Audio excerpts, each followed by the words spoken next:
a CBS News special report, The Death of Pope Francis. I'm Gail King with Tony DeCopel and Nate Burleson here in New York.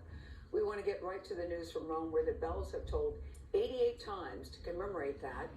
Pope Francis died this morning, we're sorry to say, and he was 88 years old. And we had just seen Pope Francis yesterday visiting crowds in St. Peter's Square on Easter Sunday. And this evening, Vatican officials will preside over a death ritual, the death ritual, and the placement of the Pope's body in his casket.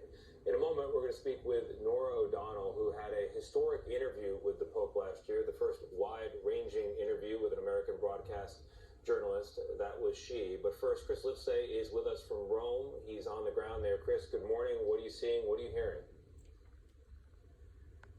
Good morning, Tony. Well, as you mentioned, those bells were tolling for the death of Pope Francis.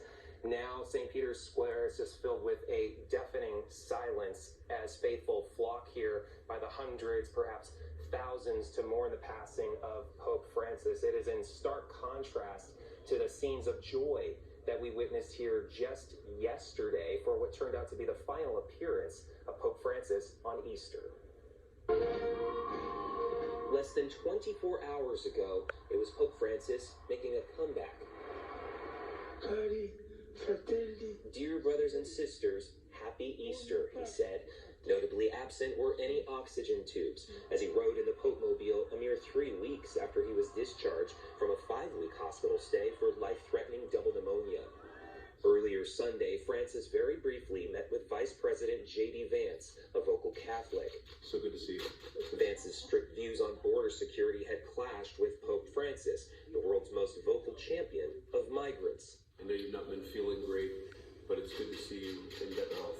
It will go down in history as one of the Pope's last meetings. The Pope, struggling to speak for long periods, used an aide to deliver one of his final messages, a condemnation of policies that stir up contempt for the vulnerable, the marginalized, and the migrants.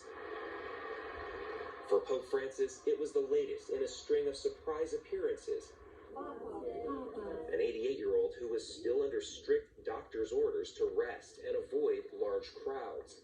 Instead, here he was on Palm Sunday, surrounded by 20,000 people. And again on Holy Thursday, visiting a prison. It was a drum roll leading up to Easter Sunday, an appearance too holy to miss that turned out to be his last.